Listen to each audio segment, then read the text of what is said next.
कोविड-19 ਨੂੰ ਲੈ ਕੇ ਦੇਸ਼ ਭਰ ਦੇ ਵਿੱਚ ਪੀਪੀ ਕਿੱਟਾਂ ਦੀ ਮੰਗ ਉੱਠੀ ਸੀ। ਦਰਅਸਲ ਪੀਪੀ ਕਿੱਟਾਂ ਇਸ ਕਰਕੇ ਵਰਤੀਆਂ ਜਾਂਦੀਆਂ ਕਿ ਇੱਕ ਵਿਅਕਤੀ ਕਿਸੇ ਦੂਸਰੇ ਵਿਅਕਤੀ ਨਾਲ ਮਿਲ ਕੇ ਇਨਫੈਕਸ਼ਨ ਦਾ ਸ਼ਿਕਾਰ ਨਾ ਹੋ ਜਾਵੇ।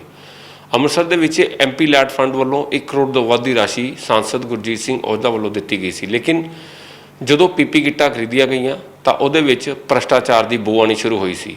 ਕਈ ਤਰ੍ਹਾਂ ਦੇ ਸਵਾਲ ਮੀਡੀਆ 'ਚ ਵੀ ਉੱਠੇ ਸੀ ਤੇ ਕਈ ਡਾਕਟਰਾਂ ਨੇ ਇਤਰਾਜ਼ ਜਤਾਇਆ ਸੀ ਕਿ ਪੀਪੀ ਕਿੱਟਾਂ ਜਿਹੜੀਆਂ ਖਰੀਦੀਆਂ ਗਈਆਂ ਨੇ ਉਹਨਾਂ ਵਿੱਚ ਧਾਂਦਲੀ ਹੋਈ ਹੈ। ਇਹਨੂੰ ਲੈ ਕੇ 24 ਅਪ੍ਰੈਲ ਨੂੰ ਅੰਮ੍ਰਿਤਸਰ ਦੇ ਸਾਂਸਦ ਗੁਰਜੀਤ ਸਿੰਘ ਔਜਲਾ ਵੱਲੋਂ ਅੰਮ੍ਰਿਤਸਰ ਦੇ ਡਿਪਟੀ ਕਮਿਸ਼ਨਰ ਨੂੰ ਇੱਕ ਚਿੱਠੀ ਦਿੱਤੀ ਗਈ ਸੀ, ਜਿਹਦੇ ਵਿੱਚ ਉਹਨਾਂ ਨੇ ਮੰਗ ਕੀਤੀ ਸੀ ਕਿ ਇਹਦੀ ਜਾਂਚ ਕਰਾਈ ਜਾਏ। ਲੇਕਿਨ ਸਰਕਾਰੀ ਜਾਂਚ, ਸਰਕਾਰ ਦੇ ਕੰਮ ਢਿੱਲੇ ਹੁੰਦੇ ਨੇ, ਉਹਨੂੰ ਲੈ ਕੇ ਕੋਈ ਵੀ ਜਾਂਚ ਸਿਰੇ ਨਹੀਂ ਚੜ੍ਹ ਸਕੀ। ਸਾਡੇ ਨਾਲ ਸਰਦਾਰ ਗੁਰਜੀਤ ਸਿੰਘ ਔਜਲਾ ਮੌਜੂਦ ਨੇ। ਐਮਪੀ ਸਾਹਿਬ, ਸਭ ਤੋਂ ਪਹਿਲਾਂ ਤੇ ਜਿਹੜੀ ਤੁਸੀਂ ਜਾਂਚ ਦੀ ਮੰਗ ਕੀਤੀ ਸੀ, ਕਿਉਂ ਕੀਤੀ ਸੀ? ਨਹੀਂ, ਉਹਦਾ ਦੇਖੋ ਕਾਰਨ ਇਹ ਸੀ ਕਿ ਜਦੋਂ ਲੋਕਡਾਊਨ ਹੋਇਆ ਤੇ ਉਦੋਂ ਕਰੋਨਾ ਵਾਇਰਸ ਦੇ ਜਿਹੜੇ ਮਰੀਜ਼ ਆਉਂਦੇ ਸੀ ਉਹਨਾਂ ਤੇ ਪੀਪੀ ਕਿਟਸ ਬਹੁਤ ਸ਼ਾਰਟੇਜ ਸੀ ਸਾਡੇ ਹਸਪੀਟਲ ਦੇ ਵਿੱਚ। ਤੇ ਕੋਵਿਡ-19 ਨੂੰ ਧਿਆਨ 'ਚ ਰੱਖਦੇ ਹੋਏ ਮੈਂ 1 ਕਰੋੜ ਰੁਪਏ ਉਦੋਂ ਦਿੱਤਾ ਸੀ ਵੀ ਕੋਈ ਵੀ ਜਿਹੜੀ ਲੋੜ ਆ ਉਹ ਹਸਪੀਟਲ 'ਚ ਪੂਰੀ ਕਰ ਲਓ, ਚਾਹੇ ਵੈਂਟੀਲੇਟਰ ਲੈ ਲਓ, ਜਿਹੜੀ ਵੀ ਚੀਜ਼ ਦੀ ਲੋੜ ਹੈ।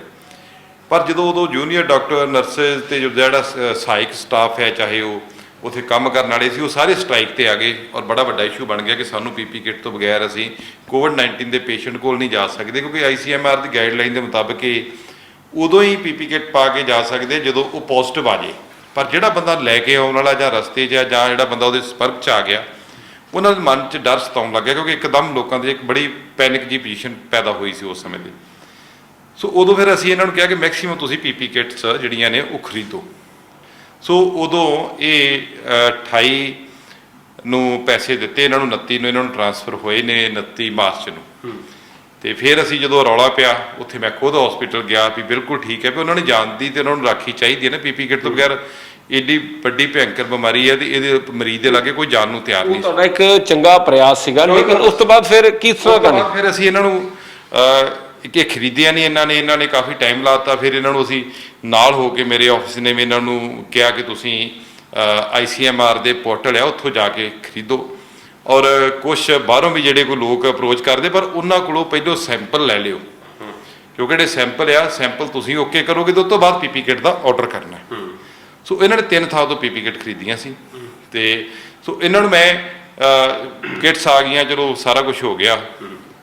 ਫਿਰ ਜਦੋਂ ਦੁਬਾਰਾ ਰੌਲਾ ਪਿਆ ਕਿ ਪੀਪੀ ਕਿਟ ਜਿਹੜੀਆਂ ਆਈਆਂ ਨੇ ਉਹ ਮਿਆਰ ਤੋਂ ਘਟੀਆ ਮਿਆਰ ਦੀਆਂ ਆ ਗਈਆਂ, ਫਿਰ ਉਸੇ ਟਾਈਮ ਤੇ ਜਦੋਂ ਅਖਬਾਰਾਂ 'ਚ ਬਾਰ-ਬਾਰ ਆਇਆ, ਡਾਕਟਰ ਸਾਹਿਬਾਨ ਨੇ ਸਵਾਲ ਉੱਠੇ ਤੇ ਫਿਰ ਮੈਂ ਡਿਪਟੀ ਕਮਿਸ਼ਨਰ ਨੂੰ ਕਿਹਾ ਕਿ ਇਹਦੀ ਇਨਕੁਆਇਰੀ ਕੀਤੀ ਜਾਵੇ ਵੀ ਕੀ ਮਾਜਰਾ ਹੈ, ਕਿ ਪਤਾ ਕੀਤਾ ਜਾਵੇ, ਕਿਉਂਕਿ ਜਿਹੜੇ ਐਮਪੀ ਲੈਡ ਦੇ ਫੰਡ ਹੈ, ਤੁਹਾਨੂੰ ਪਤਾ ਕਿ ਮੈਂ ਸ਼ੁਰੂ ਤੋਂ ਉਹਨਾਂ ਦੇ ਬਹੁਤ ਧਿਆਨ ਰੱਖੀਦਾ ਕਿ ਉਹਦੇ 'ਚ ਕੋਈ ਦੁਰਵਰਤੋਂ ਨਾ ਹੋਵੇ, ਕਿਉਂਕਿ ਇਹ ਟੈਕਸ ਪੇਅਰ ਦਾ ਪੈਸਾ ਹੈ ਔਰ ਲੋਕਾਂ ਦਾ ਪੈਸਾ ਹੈ।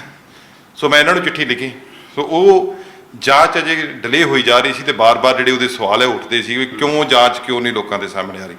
ਸੋ ਮੈਂ ਡੀ ਸਾਹਿਬ ਨੂੰ ਵੀ ਬੇਨਤੀ ਕੀਤੀ ਕਿ ਇਹਦੀ ਕਿਸੇ ਤਰੀਕੇ ਦੇ ਨਾਲ ਜਿਹੜੀ ਜਾਂਚ ਆ ਉਹ ਮੁਕੰਮਲ ਕੀਤੀ ਜਾਵੇ। ਇਨ ਬਿਟਵੀਨ ਜਿਹੜੇ ADC ਜਾਂਚ ਕਰ ਰਹੀ ਉਹਦਾ ਵੀ ਤਬਾਦਲਾ ਹੋ ਗਿਆ। ਫਿਰ ਮੈਂ ਅੰਕੜਾ ਵਿਭਾਗ ਨੂੰ ਲਿਖਿਆ ਕਿ ਤੁਸੀਂ ਵੀ ਆਪਣੇ ਵੱਲੋਂ ਇਹਨੂੰ ਪੂਰਨ ਛੇਤੀ ਜਾਂਚ ਕੰਪਲੀਟ ਕੀਤੀ ਜਾਵੇ ਤਾਂ ਕਿ ਸੱਚ ਸਾਹਮਣੇ ਆ ਸਕੇ, ਤੇ ਜੇ ਕੋਈ ਦਿੱਕਤ ਆਉਂਦੀ ਹੈ ਫਿਰ ਅਸੀਂ ਅਗਲੀ ਜਾਂਚ ਦੀ ਗੱਲ ਕਰਾਂਗੇ ਵੀ ਇੱਥੋਂ ਅੱਗੇ ਕਿੱਥੇ ਜਾਇਆ ਜਾਣਾ। ਪਰ ਉਹ ਅੰਕੜਾ ਵਿਭਾਗ ਦੀ ਜਿਹੜੀ ਤੁਹਾਨੂੰ ਚਿੱਠੀ ਹੈ, ਅਸੀਂ ਤੁਹਾਨੂੰ ਦਿਖਾ ਰਹੇ ਹਾਂ, ਜਿਹੜੀ ਕਿ ਤੁਸੀਂ ਦੇਖ ਸਕਦੇ ਹੋ ਕਿ ਚਿੱਠੀ ਜਿਹੜੀ ਹੈ ਸੰਸਦ ਸਥਾਨੀ ਖੇਤਰ ਵਿਕਾਸ ਯੋਜਨਾ, ਜਿਹਨੂੰ ਕਿ MP LAD members of parliament local area development scheme ਕਹੀ ਜਾਂਦੀ ਹੈ, ਉਹਦੇ ਵਿੱਚ ਉਹਨਾਂ ਵੱਲੋਂ ਚਿੱਠੀ ਜਿਹੜੀ ਹੈ ਪ੍ਰਿੰਸੀਪਲ ਸੈਕਟਰੀ ਨੂੰ ਲਿਖੀ ਗਈ ਤੇ ਨਾਲ ਉਹੀ ਕਾਪੀ ਜਿਹੜੀ ਹੈ ਸਾਂਸਦ ਗੁਰਜੀਤ ਸਿੰਘ ਔਜਲਾ ਤੇ ਡਿਪਟੀ ਕਮਿਸ਼ਨਰ ਅੰਮ੍ਰਿਤਸਰ ਨੂੰ ਲਿਖੀ ਗਈ ਹੈ, ਜਿਹਦੇ ਵਿੱਚ ਉਹਨਾਂ ਨੇ ਆਖਿਆ ਕਿ ਟਾਈਮ ਬਾਉਂਡ ਇਨਕੁਆਇਰੀ ਜਿਹੜੀ ਹੈ ਦੀ ਕੀਤੀ ਜਾਵੇ ਔਰ ਉਹਦੇ ਵਿੱਚ ਸਿਗਨੇਚਰ ਵੀ ਨੇ ਜਿਹੜੇ ਡਿਪਟੀ ਸੈਕਟਰੀ ਨੇ MP ਲੈਡ ਫੰਡ ਦੇ। ਤਾਂ ਇਹ ਲੈਟਰ ਜਿਹੜੀ ਹੈ ਹੁਣ ਆਪਣੇ ਆਪ ਦੇ ਵਿੱਚ ਇੱਕ ਵੱਡਾ ਸਵਾਲ ਖੜਾ ਕਰ ਰਹੀ ਹੈ ਕਿ ਆਖਿਰਕਾਰ ਸਰਕਾਰੀ ਤੰਤਰ ਦਾ ਬੁਰਾ ਹਾਲ ਕਿਵੇਂ ਹੈ। ਔਜਲਾ ਸਾਹਿਬ, ਚਿੱਠੀ ਲਿਖੀ ਹੈ, ਅਸੀਂ ਤੁਹਾਡੀ ਇੱਕ ਗੱਲ ਦੀ ਪ੍ਰਸ਼ੰਸਾ ਕਰਨੇ ਆ ਕਿ ਤੁਸੀਂ ਜਾਂਚ ਦੀ ਮੰਗ ਉਠਾਈ, ਪਰ ਸਰਕਾਰ ਤੁਹਾਡੀ, ਐਡਮਿਨਿਸਟ੍ਰੇਸ਼ਨ ਤੁਹਾਡਾ, DC ਤੁਹਾਡਾ, ਸਭ ਕੁਝ ਤੁਹਾਡਾ, ਤੇ ਫਿਰ ਵੀ ਜਾਂਚ ਨਹੀਂ ਮੁਕੰਮਲ ਹੋਣੀ ਤੇ ਫਿਰ ਕਿੱਦਾਂ ਹੋਏਗੀ? ਦੇਖੋ ਗੱਲ ਹੈ ਕੋਵਿਡ-19 ਚੱਲ ਰਿਹਾ, ਹੋ ਸਕਦਾ ਕਿਤੇ ਬਿਜ਼ੀ ਹੁਣ, ਪਰ ਮੇਰੀ ਜਿਹੜੀ ਡਿਊਟੀ ਹੈ ਟਾਈਮ ਬਾਉਂਡ, ਮੇਰਾ ਫਰਜ਼ ਬਣਦਾ ਹੈ ਕਿ ਮੈਂ ਸਮੇਂ-ਸਮੇਂ ਤੇ ਇਹਨਾਂ ਨੂੰ ਜਗਾਉਂਦਾ ਰਹਾਂ ਕਿ ਭਾਈ ਇਹ ਚੀਜ਼ ਤੁਹਾਨੂੰ ਦੇਣੀ ਪੈਣੀ ਹੈ। ਤੁਸੀਂ ਮੈਂਬਰ ਪਾਰਲੀਮੈਂਟ ਜੇ, ਮੈਂਬਰ ਪਾਰਲੀਮੈਂਟ ਕੋ ਬਹੁਤ ਪਾਵਰਸ ਹੁੰਦੀਆਂ, ਮੈਂਬਰ ਪਾਰਲੀਮੈਂਟ ਪੂਰੇ ਜ਼ਿਲ੍ਹੇ ਦਾ ਮਾਲਕ ਹੈ, ਤੇ ਜੇ ਮੈਂਬਰ ਪਾਰਲੀਮੈਂਟ ਦੇ ਕਹੇ ਹੋਏ ਗੱਲ ਦੀ ਸੁਣਵਾਈ ਨਹੀਂ ਹੁੰਦੀ ਤੇ ਕਿਆ ਅਸੀਂ ਮੰਨਿਆ ਕਿ ਆਮ ਜਨਤਾ ਦੀ ਸੁਣਵਾਈ ਹੋਏਗੀ? ਦੇਖੋ ਮੇਰੇ ਕੋ ਜਿਹੜੀਆਂ ਪਾਵਰਸ ਨੇ ਮੈਂ ਉਹ ਯੂਜ਼ ਕਰ ਰਿਹਾ, ਇਹੀ ਮੇਰੀ ਪਾਵਰ ਹੈ ਕਿ ਮੈਂ ਜੇ ਇੱਥੇ ਨਹੀਂ ਕੋਈ ਮਤਲਬ ਡਿਲੇ ਹੋ ਰਿਹਾ, ਉਹਦਾ ਸਵਾਲ ਤੁਸੀਂ ਲੋਕ ਹੀ ਚੁੱਕਦੇ ਜਾ ਕੇ ਵੀ ਇਹ ਕਿੱਥੇ ਗਈ ਜੀ ਜਾਂਚ, ਬਾਰ-ਬਾਰ ਤੁਸੀਂ ਮੈਨੂੰ ਸਵਾਲ ਕਰਦੇ ਸੀ ਬਿਲਕੁਲ ਤੇ ਕਿਉਂ ਨਹੀਂ ਹੋ ਰਹੀ? ਜਾਂ ਤਾਂ ਤੁਸੀਂ ਚਿੱਠੀ ਨਾ ਲਿਖਦੇ, 24 ਅਪ੍ਰੈਲ ਨੂੰ ਤੁਸੀਂ ਚਿੱਠੀ ਲਿਖ ਰਹੇ ਹੋ ਕਿ ਇਹਦੀ ਟਾਈਮ ਬਾਉਂਡ ਇਨਕੁਆਇਰੀ ਹੋਵੇ। ਅੱਜ ਤਕਰੀਬਨ 2 ਤੋਂ ਵੱਧ ਮਹੀਨੇ ਦਾ ਸਮਾਂ ਹੋ ਚੁੱਕਾ ਹੈ, ਹਾਲੇ ਤੱਕ ਉਹ ਫਾਈਲਾਂ ਐਜ਼ ਇਟ ਇਜ਼ ਹੀ ਪਈਆਂ। ਮੇਰੇ ਖਿਆਲ ਸ਼ਾਇਦ ਤੁਹਾਡੀ ਚਿੱਠੀ ਵੀ ਕਿੱਥੇ ਹੈਗੀ, ਸ਼ਾਇਦ ਡਿਪਟੀ ਕਮਿਸ਼ਨਰ ਨੂੰ ਲੱਭਣ ਚੌਕ ਹੋਏਗੀ। ਨਹੀਂ, ਫਿਰ ਅਸੀਂ ਅਗਲਾ ਸਟੈਪ ਲੈ ਲਿਆ। ਫਿਰ ਮੇਰਾ ਫਰਜ਼ ਬਣਦਾ ਹੈ ਕਿ ਮੈਂ ਆਕੜਾ ਭਾਗ ਨਾਲ ਗੱਲ ਕੀਤੀ ਕਿ ਤੁਸੀਂ ਇਹਦੇ ਤੇ ਜਾਂਚ ਜਿਹੜੀ ਇਹਨੂੰ ਤੇਜ਼ ਕਰਾਉਣੀ ਚਾਹੀਦੀ ਹੈ, ਤਾਂ ਕਿ ਇਹ ਪੱਖ ਲੋਕਾਂ ਸਾਹਮਣੇ ਆਵੇ ਵੀ ਕਿਉਂ ਹੋਇਆ, ਕੀ ਉਹ ਵਾਕਿਆ ਮਿਆਰ ਦੀਆਂ ਘਟੀਆਂ ਸਨ, ਕਿਉਂ ਉਹਨਾਂ ਨੇ ਘਟੀਆਂ ਸਪਲਾਈ ਦਿੱਤੀਆਂ, ਜਾਂ ਕੋਈ ਇਹਦੇ ਪਿੱਛੇ ਅੰਦਰੂਨੀ ਸਾਜ਼ਿਸ਼ ਸੀ, ਕਿਉਂ ਇਹ ਗੱਲ ਸਾਹਮਣੇ ਆਈ। ਸੋ ਇਹ ਤਾਦੀ ਇਹ ਜੇ ਜਾਂਚ ਹੋਏਗੀ ਤੇ ਫਿਰ ਹੀ ਪਤਾ ਲੱਗ ਸਕਦਾ ਨਾ। ਪਰ ਜਾਂਚ ਕਿਉਂ ਨਹੀਂ ਹੋ ਰਹੀ, ਮੇਰਾ ਸਵਾਲ ਹੈ ਕਿ ਤੁਸੀਂ ਇਹ ਸਵਾਲ ਤੇ ਤੁਸੀਂ ਉਹਨਾਂ ਕੋਲ ਪੁੱਛੋ ਨਾ, ਮੈਨੂੰ ਮੇਰੇ ਕੋਲ ਇਹ ਕੰਮ ਦੀ ਦੇਰੀ ਹੋ ਰਹੀ ਉਹਦਾ ਜਵਾਬ ਦੇ। ਸਰਕਾਰ ਦਾ ਹਿੱਸਾ ਹੋ, ਕਿਉਂਕਿ ਜਦੋਂ ਵੀ ਕਾਂਗਰਸ ਪਾਰਟੀ ਦੀ ਸਰਕਾਰ ਹੈ। ਦਾ ਹਿੱਸਾ ਆ, ਮੈਂ ਪਾਰਟੀ ਦਾ ਹਿੱਸਾ, ਮੈਂ ਸਰਕਾਰ 'ਚ ਹਿੱਸਾ ਨਹੀਂ ਹੈਗਾ। ਮੇਰੀ ਕਾਂਗਰਸ ਪਾਰਟੀ ਹੈ, ਪਾਰਟੀ ਦੀ ਸਰਕਾਰ ਹੈ। ਮੈਂ ਉਹਨਾਂ ਨੂੰ ਜਿੰਨੀ ਬੇਨਤੀ ਕਰਨੀ ਮੈਂ ਕੀਤੀ, ਮੈਂ ਸੀਐਮ ਸਾਹਿਬ ਨੂੰ ਵੀ ਰਿਕੁਐਸਟ ਕੀਤੀ ਹੈ ਸੇਮ 16 ਤਰੀਕ ਨੂੰ ਕਿ ਆਹ ਜਿਹੜਾ ਹੈ ਡਿਲੇ ਹੋ ਰਿਹਾ, ਤੇ ਮੈਨੂੰ ਸ਼ੰਕਾ ਹੈ ਕਿ ਇੰਨੇ ਚਿਰ ਪੈਣ ਦੇ ਬਾਅਦ ਕੀ ਇਹਦੇ ਮਤਲਬ ਕਿਤੇ ਸਬੂਤ ਹੀ ਨਾ ਕਿਤੇ ਗੈਪ ਹੋ ਜਾਣ, ਕੋਈ ਇਹੋ ਜਿਹੀ ਗੱਲ ਹੀ ਨਾ ਕਰ ਦੇਣ ਕਿ ਮੁੜ ਕੇ ਬਾਅਦ ਦੇ ਵਿੱਚ ਖੁਰਦ-ਬੁਰਦ ਹੋ ਜਾਏ। ਖੁਰਦ-ਬੁਰਦ ਨਹੀਂ ਹੋਣੀ ਚਾਹੀਦੀ, ਕਿਉਂਕਿ ਤੁਹਾਨੂੰ ਇਹ ਗੱਲ ਦਾ ਪਤਾ ਹੈ ਜਿਹੜਾ ਐਮਪੀ ਲੈਡ ਬਹੁਤ ਥੋੜਾ ਹੁੰਦਾ, ਤੇ ਮੇਰੀ ਕੋਸ਼ਿਸ਼ ਹੁੰਦੀ ਹੈ ਥੋੜੇ ਪੈਸਿਆਂ ਦੇ ਵਿੱਚ ਵੱਧ ਕੰਮ ਕੀਤਾ ਜਾਵੇ। ਅੱਗੇ ਵੀ ਅਸੀਂ ਹਸਪੀਟਲ ਦੇ ਪੈਸੇ ਲਾਏ, ਜਾ ਕੇ ਤੁਸੀਂ ਦੇਖੋ ਰੇਡੀਓਲੋਜੀ ਡਿਪਾਰਟਮੈਂਟ ਚ ਲਾਏ ਆ, ਸਫਾਈ ਵਾਲੀਆਂ ਮਸ਼ੀਨਾਂ ਦਿੱਤੀਆਂ ਨੇ, ਉਹਨਾਂ ਨੂੰ ਐਂਬੂਲੈਂਸ ਲੈ ਕੇ ਦਿੱਤੀਆਂ ਨੇ, ਸਫਾਈ ਦਾ ਧਿਆਨ ਸਮੇਂ-ਸਮੇਂ ਤੇ ਰੱਖਦੇ ਆ।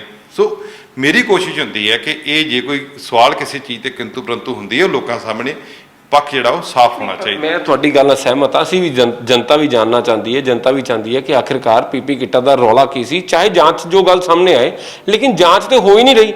ਗੱਲ ਤੇ ਤਦ ਸਾਹਮਣੇ ਆਏਗੀ ਜਾਂਚ ਡਿਲੇ ਹੋ ਰਹੀ ਆ। ਨਹੀਂ ਕਿਉਂ? ਇਹ ਤੇ ਹੁਣ ਉਹ ਕਹਿੰਦੇ ਮਤਲਬ ਇੱਕ ਡਿਪਟੀ ਕਮਿਸ਼ਨਰ ਨੂੰ ਐਮਪੀ ਦੇ ਕਹੇ ਦੀ ਕੋਈ ਵੈਲਿਊ ਨਹੀਂ ਨਜ਼ਰ ਆਈ। ਨਹੀਂ, ਵੈਲਿਊ ਤੇ ਹੋਏਗੀ, ਹੋ ਸਕਦਾ ਬਿਜ਼ੀ ਹੋਵੇ, ਪਰ ਮੈਂ ਆਪਣਾ ਪੱਖ ਆਪਣਾ ਰੱਖਿਆ ਵੀ ਨਹੀਂ ਤੁਸੀਂ ਡਿਲੇ ਕਿਉਂ ਕਰ ਰਹੇ ਜੀ। ਪ੍ਰੋਟੋਕਾਲ ਇਹ ਕਹਿੰਦਾ ਕਿ ਐਮਪੀ ਦਾ ਨੋਡਲ ਅਫਸਰ ਜਿਹੜਾ ਹੁੰਦਾ ਉਹ ਡਿਪਟੀ ਕਮਿਸ਼ਨਰ ਹੁੰਦਾ। ਬਿਲਕੁਲ, ਨੋਡਲ ਅਫਸਰ ਹੀ ਹੁੰਦੇ। ਮੈਂ ਉਹਨਾਂ ਨੂੰ ਜਾਂਚ ਲਈ ਪਹਿਲਾਂ ਲਿਖਿਆ ਸਭ ਤੋਂ, ਇਸੇ ਕਰਕੇ ਮੈਂ ਕਹਿ ਰਿਹਾ ਜੇ ਉਹ ਡਿਲੇ ਕਰਨਗੇ ਤੇ ਮੇਰਾ ਪੱਖ ਹੈ ਕਿ ਮੈਂ ਅੱਗੇ ਤੁਰੂੰਗਾ। ਜੇ ਇੱਥੇ ਵੀ ਨਿਆਂ ਨਹੀਂ ਮਿਲੂਗਾ ਫਿਰ ਇਸ ਤੋਂ ਅੱਗੇ ਚੱਲੂੰਗਾ। ਮੈਂ ਇਸ ਪੀਪੀ ਕਿੱਟ ਦਾ ਜਿਹੜਾ ਰੌਲਾ ਪਿਆ, ਇੱਕ ਗੱਲ ਸਮਝੋ ਸੁਮਿਤ ਜੀ, ਆਪਾਂ ਇਸ ਚੀਜ਼ ਨੂੰ ਜ਼ਿਆਦਾ ਉਭਾਰਨ ਦੀ ਬਜਾਏ ਕਿ ਡਿਪਟੀ ਕਮਿਸ਼ਨਰ ਕਿਉਂ ਨਹੀਂ ਕਰ ਰਿਹਾ ਮੈਂ ਕਿ ਤੁਹਾਨੂੰ ਜਾਂਚ ਨਿਰਣਾਇਕ ਮੋੜ ਤੇ ਪਹੁੰਚੇਗੀ ਇਹਦੀ। ਜਿਹੜਾ ਵੀ ਦੋਸ਼ੀ ਹੋਵੇ, ਏਬੀਸੀ ਕੋਈ ਵੀ ਹੋਵੇ, ਹਾਂ ਨਹੀਂ ਹੈਗਾ ਤੇ ਪੱਖ ਸਪਸ਼ਟ ਕਰੋ। ਇਹ ਨਹੀਂ ਕਿ ਗੋਲ-ਮੋਲ ਗੱਲ ਕਰਕੇ ਆਪਾਂ ਨੂੰ ਝਾੜ ਦਈਏ, ਪੱਲਾ ਝਾੜ ਦਈਏ। ਇਹ ਜਿਹੜੇ ਉੱਥੇ ਲੋਕ ਨੇ ਜਿਹੜੇ ਇਹਨੂੰ ਖਰੀਦਣ ਨਾਲ ਜੁੜੇ ਨੇ ਜਾਂ ਇਹਨੂੰ ਵਰਤਨ ਨਾਲ ਜੁੜੇ ਨੇ, ਇਹ ਉਹ ਲੋਕ ਪੱਖ ਆਪਣਾ ਸਪਸ਼ਟ ਕਰਨ। ਫਿਰ ਮੈਂ ਦੇਖੂੰਗਾ ਵੀ ਕੀ ਇਹਦੇ 'ਚ ਸਹੀ ਹੋਈ ਆ। ਪਰ ਸਵਾਲ ਹੈ, ਮੈਂ ਗੱਲ ਦੱਸਣ ਲੱਗਾ ਜੀ, ਸਹੀ ਹੋਈ। ਅਸੀਂ ਤੁਹਾਡੀ ਸਾਰੀ ਗੱਲ ਨਾਲ ਸਹਿਮਤ ਆ, ਪਰ ਸਵਾਲ ਹੈ ਕਿ ਜਾਂਚ ਨਹੀਂ ਹੋ ਰਹੀ। ਜਾਂਚ ਹੋਏਗੀ ਤਾਂ ਸਭ ਕੁਝ ਆਏਗਾ ਨਾ। ਜਾਂਚ ਸਲੋ ਹੋ ਰਹੀ ਹੈ, ਜਾਂਚ ਹੋ ਰਹੀ ਹੈ ਬਟ ਸਲੋ ਆ। ਪਰ ਇਹ ਕੋਈ ਏਡਾ ਵੱਡਾ ਕੰਮ ਹੈ ਨਹੀਂ ਸੀ। ਬੜੀ ਮਿਨਿਸਟਰ ਵੀ ਜ਼ਿਲ੍ਹੇ ਦੇ ਨੇ, ਅੰਮ੍ਰਿਤਸਰ ਦੇ ਮੈਡੀਕਲ ਐਜੂਕੇਸ਼ਨ ਦੇ ਮੰਤਰੀ ਵੀ ਸਾਰਾ ਪੰਜਾਬ ਦੇਖਣਾ ਉਹਨਾਂ ਨੇ। ਮੈਂ ਨਹੀਂ ਉਹਨਾਂ ਨੂੰ ਤਾਂ ਮੈਂ ਕੋਈ ਗੱਲ ਨਹੀਂ ਕਹਿਣੀ ਚਾਹੁੰਦਾ, ਕਿਉਂਕਿ ਉਹਨਾਂ ਨੇ ਸਾਰੇ ਪੰਜਾਬ ਦੀ ਗੱਲ ਕਰਨੀ।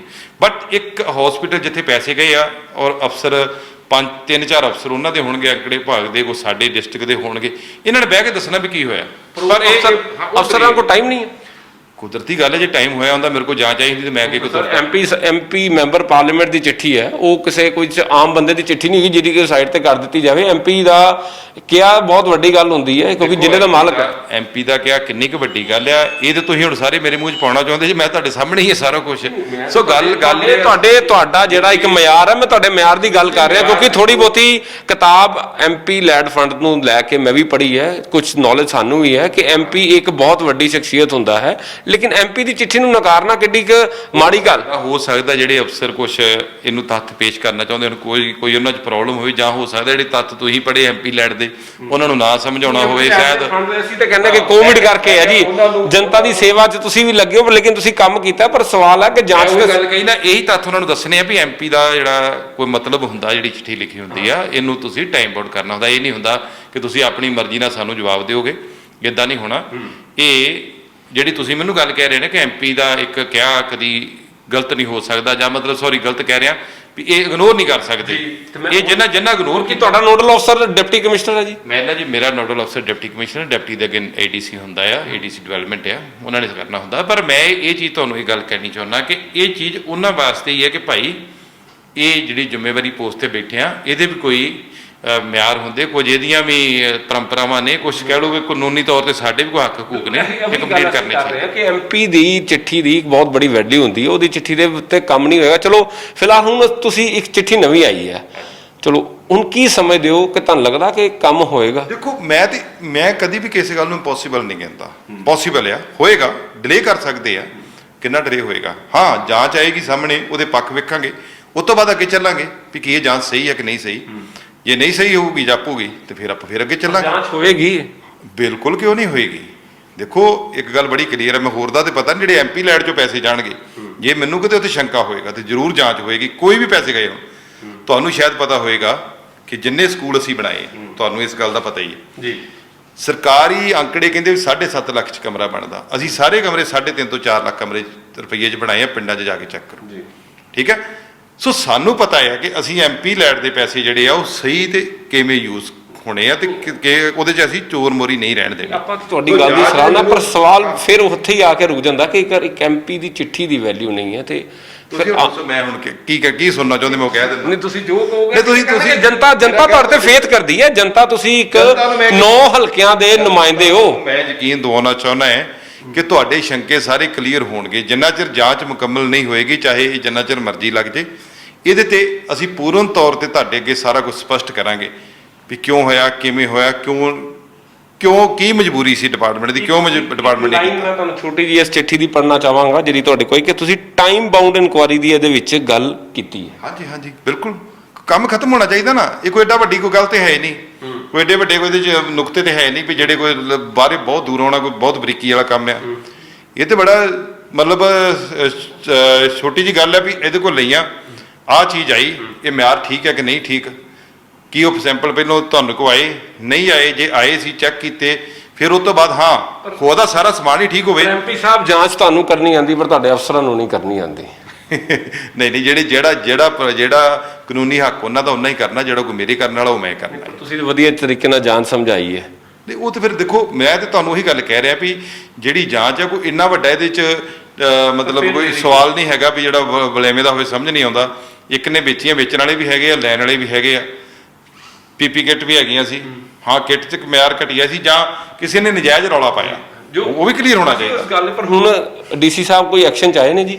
ਕੁਦਰਤੀ ਗੱਲ ਆਉਣਗੇ ਜਦੋਂ ਉਹਨਾਂ ਕੋਲ ਚਿੱਠੀ। ਇਹ ਤੇ ਜਿਹੜੀ ਚਿੱਠੀ ਆਈ ਹੈ, ਇਹ ਤੇ ਉਹਨਾਂ ਕੱਢੀ ਆ ਸਾਡੇ ਡਾਇਰੈਕਟਰ ਜਿਹੜੇ ਅੰਕੜਾ ਵਿਭਾਗ ਦੇ ਦਿੱਲੀ ਤੋਂ, ਪ੍ਰਿੰਸੀਪਲ ਸੈਕਟਰੀ ਪੰਜਾਬ ਨੂੰ, ਉਹ ਚਿੱਠੀ ਆਈ ਹੈ ਬਾਹਰ। ਸੀਐਮ ਸਾਹਿਬ ਨੂੰ ਮਿਲੋਗੇ, ਉਹਨਾਂ ਨੂੰ ਕਰੋਗੇ, ਦੱਸੋਗੇ ਕਿ ਇਹ ਕੁਝ ਹੋ ਰਿਹਾ? ਬਿਲਕੁਲ ਸੀਐਮ ਸਾਹਿਬ ਨਾਲ ਗੱਲ ਜਿਹੜੀ ਉਹ ਕਲੀਅਰ ਕਰਾਂਗੇ, ਔਰ ਮੈਂ ਚਿੱਠੀ ਲਿਖੀ ਵੀ ਆ, ਉਹਨਾਂ ਦਾ ਜਵਾਬ ਮੇਰੇ ਕੋਲ 2-4 ਦਿਨ 'ਚ ਉਹਨਾਂ ਦਾ ਵੀ ਆ ਜਾਏਗਾ। ਫਿਰ ਉਹਨਾਂ ਨੂੰ ਦੱਸਿਆ ਜਾਏਗਾ ਵੀ ਬਕਾਇਦਾ ਇਹ ਹੈ ਕੀ ਹੈ, ਮਾਜ਼ਰਾ ਕੀ ਹੈ। ਉਮੀਦ ਕਰਦੇ ਹਾਂ ਕਿ ਜਾਂਚ ਸ਼ੁਰੂ ਹੋਏਗੀ। ਉਮੀਦ ਨਿਸ਼ਕਰਸ਼ ਦੀ ਗੱਲ ਨਹੀਂ ਕਰ ਰਹੇ, ਜਾਂਚ ਦੀ ਗੱਲ ਕਰ ਰਹੇ ਹਾਂ। 100% ਜਾਂਚ ਹੋਏਗੀ ਔਰ ਜਾਂਚ ਬਿਲਕੁਲ ਕਲੀਅਰ ਹੋਏਗੀ, ਇਹਦੇ 'ਚ ਕੋਈ ਦੋ ਰਾਏ ਨਹੀਂ।